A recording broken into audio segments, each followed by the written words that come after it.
Assalamualaikum warahmatullahi wabarakatuh.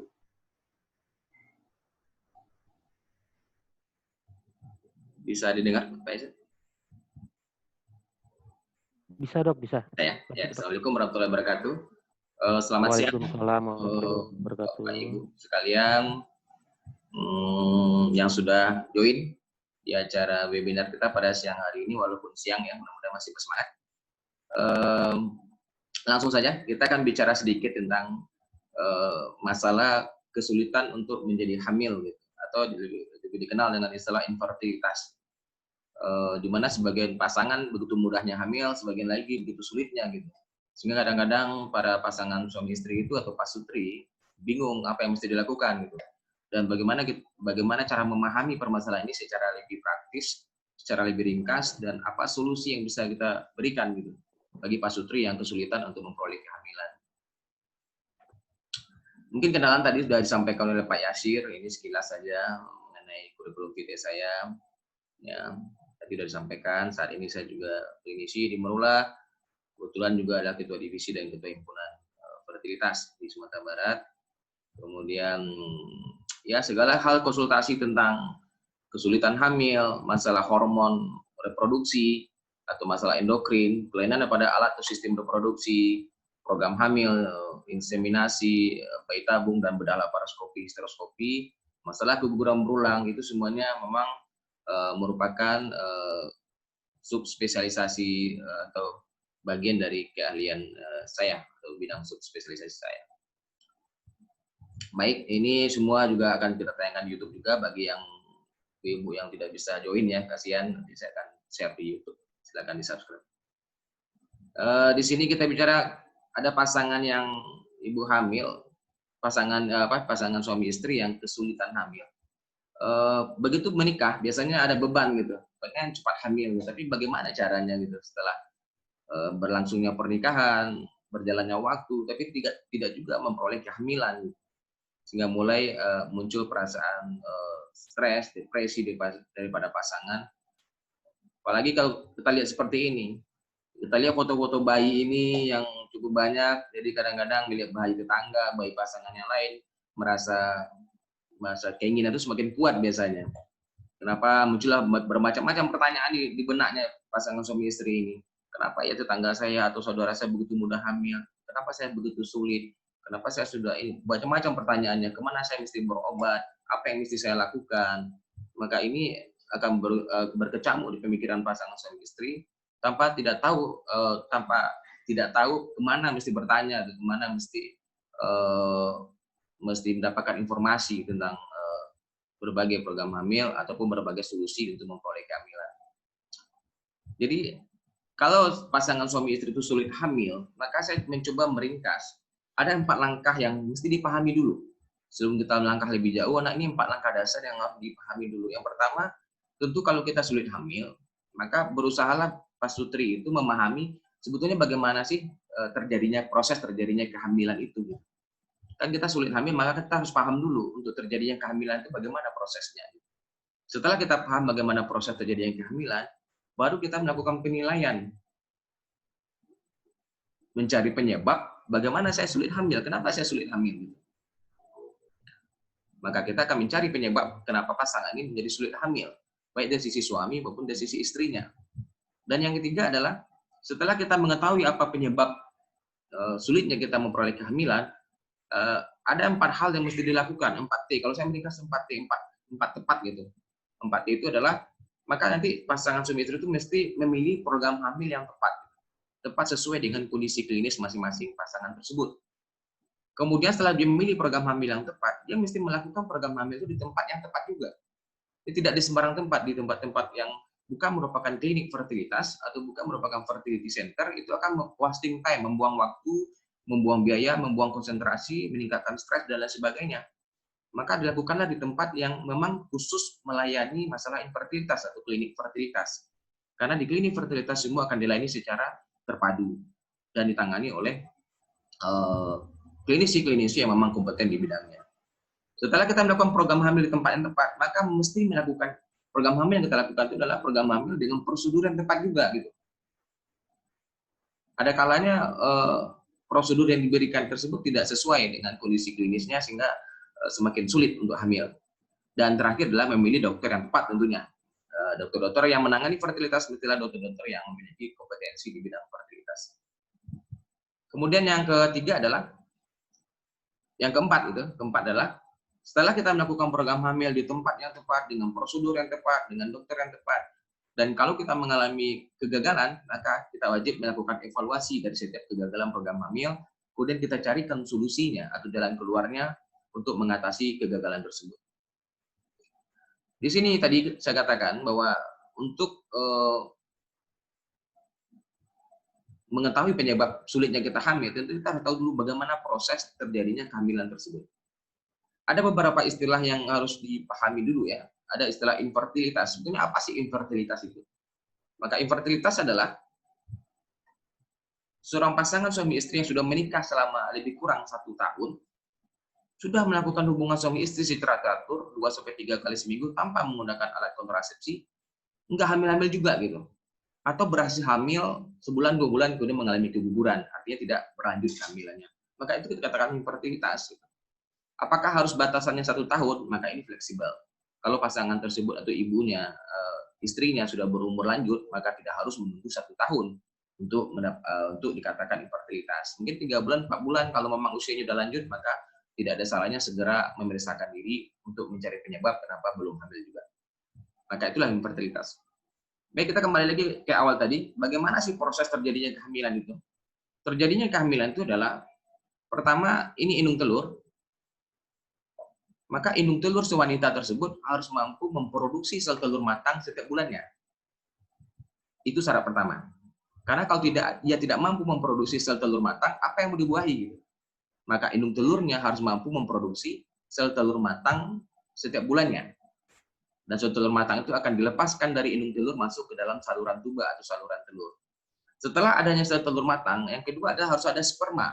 Sperma memiliki kemampuan bisa masuk ke dalam vagina, masuk ke dalam rahim, dan masuk ke dalam saluran tuba untuk mencapai sel telur yang matang tersebut. Maka setelah mencapai sel telur matang, maka sperma itu harus memiliki kemampuan untuk menembus sel telur tersebut agar terjadi pembuahan.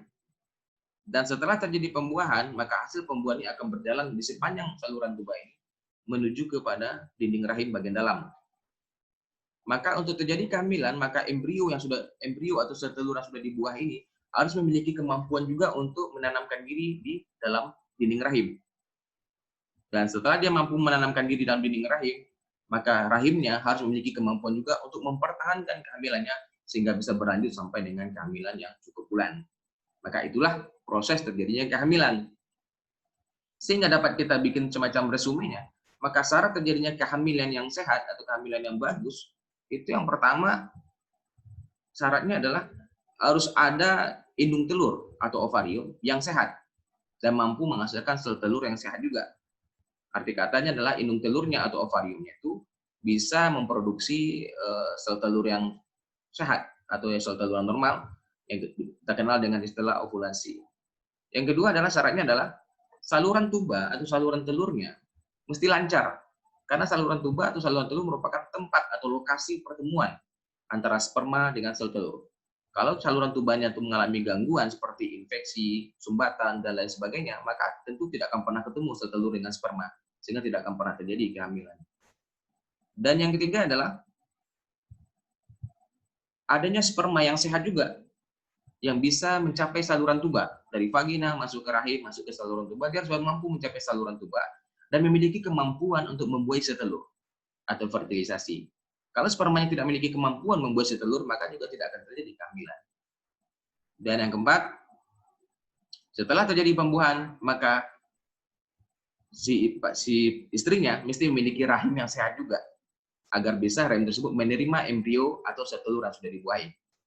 Dan akhirnya nanti kehamilannya bisa berlanjut atau berlangsung sampai cukup bulan. Dan terakhir tadi, adanya dukungan dari sistem alat reproduksi, dukungan hormonal untuk mempertahankan kehamilan tersebut sampai dengan kehamilannya cukup bulan dan melahirkan bayi secara sehat. Itulah syarat-syarat untuk terjadinya kehamilan yang sehat. Jadi di sini kita lihat bagaimana kita mencari penyebab kenapa pasangan suami istri itu sulit hamil.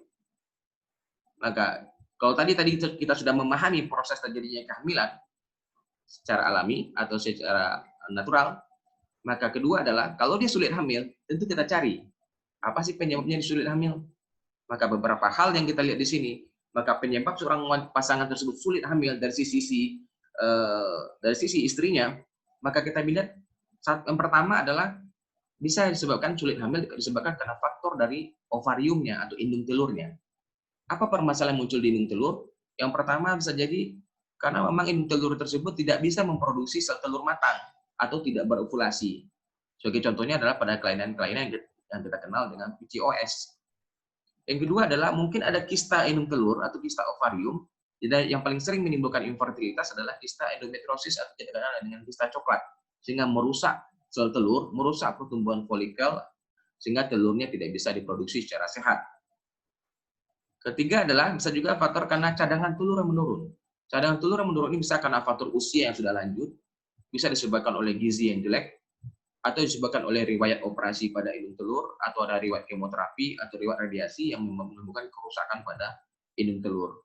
Dan terakhir adalah ada gangguan hormon reproduksi yang mempengaruhi terhadap kemampuan indung telur untuk memproduksi sel telur yang sehat. Itu dari sisi indung telur atau ovarium. Maka ini harus kita evaluasi, ovarium. Setelah kita evaluasi mengenai penyebab dari sisi indung telur atau ovarium, ini contohnya PCOS maupun kista coklat. Yang kedua adalah kita lihat lagi, apalagi penyebab sulit hamil. Dan yang kedua adalah faktor saluran tuba atau saluran telur. Kita tahu saluran tuba atau saluran telur merupakan tempat lokasi bertemunya antara sperma dengan sel telur.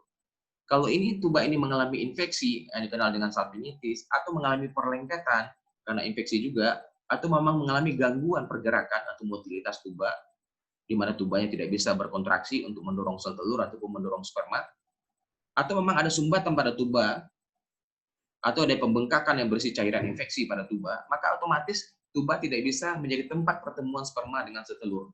Kalau sperma dengan sel telur tidak bisa bertemu di saluran tuba, otomatis tidak jadi kehamilan.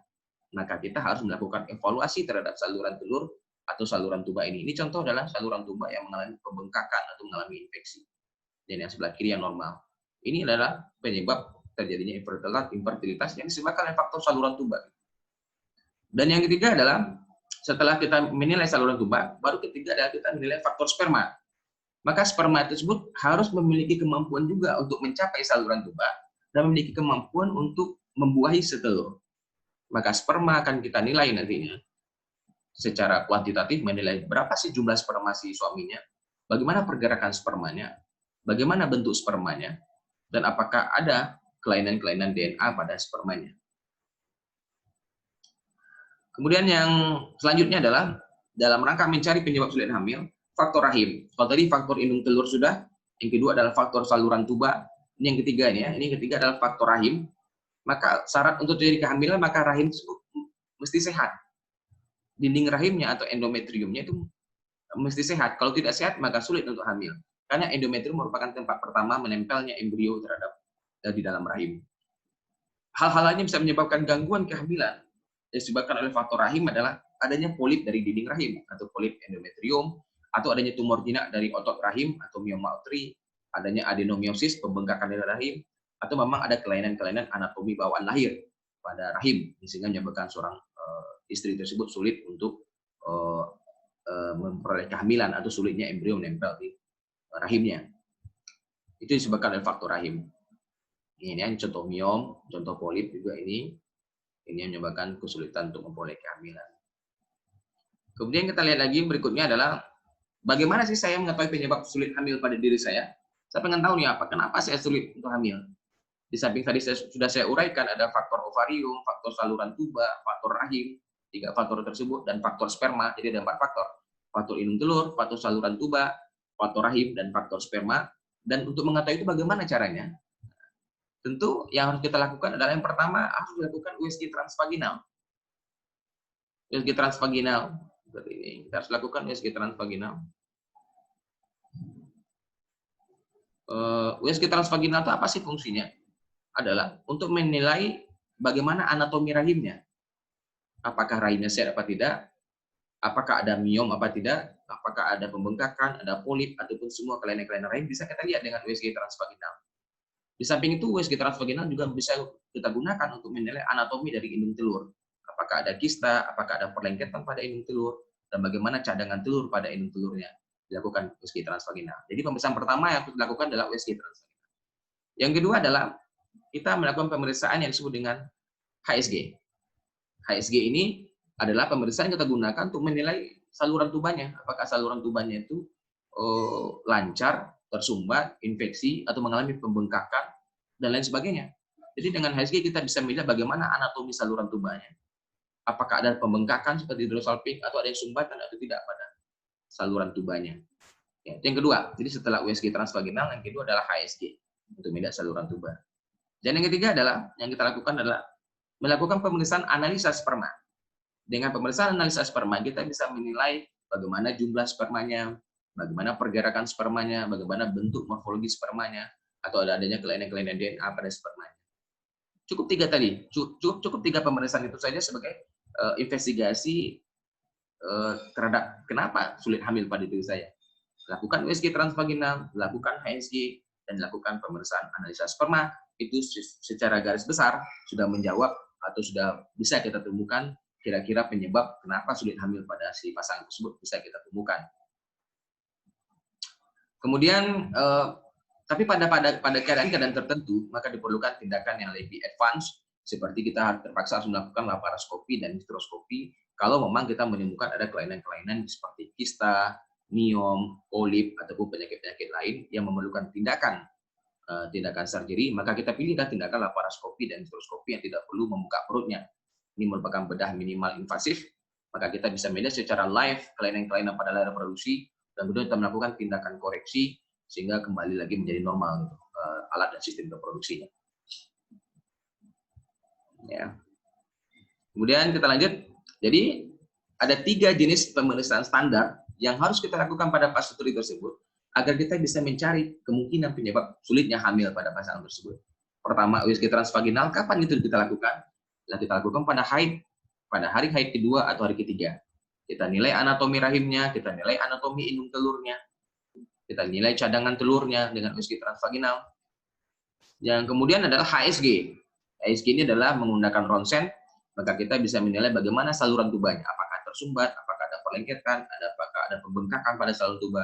Ini kita lakukan pada hari haid ke-9 atau hari ke-10.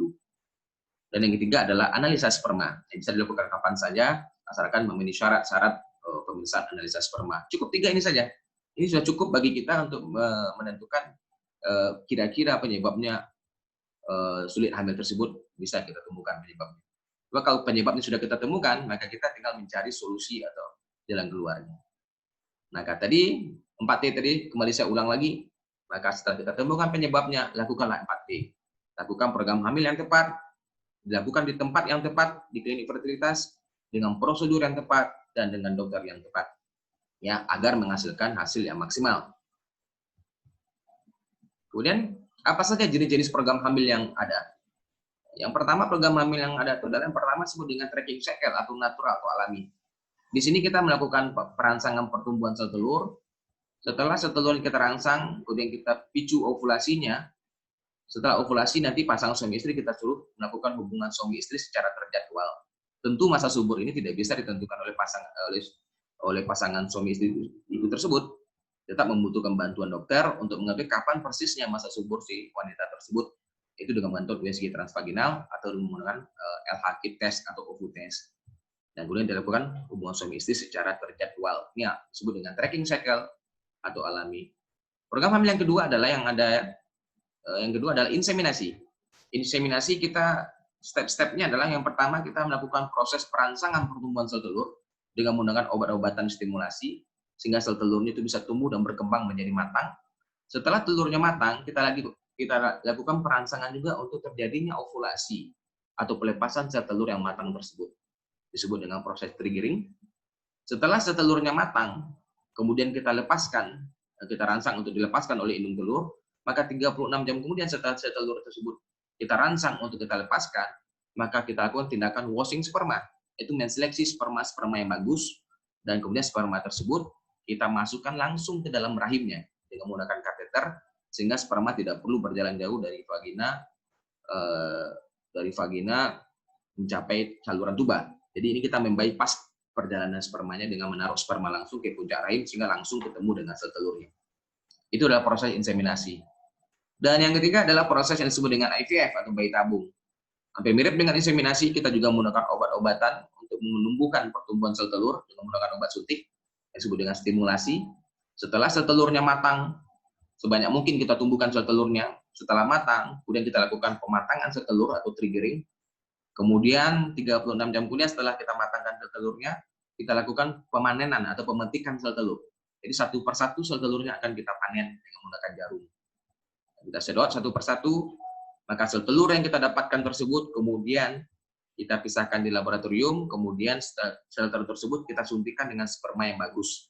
Sehingga spermanya langsung masuk ke dalam sel telur, kemudian kita masukkan dalam medium untuk menumbuhkannya, apakah terjadi pembuahan atau tidak. Kalau terjadi pembuahan, maka akan terbentuklah embrio.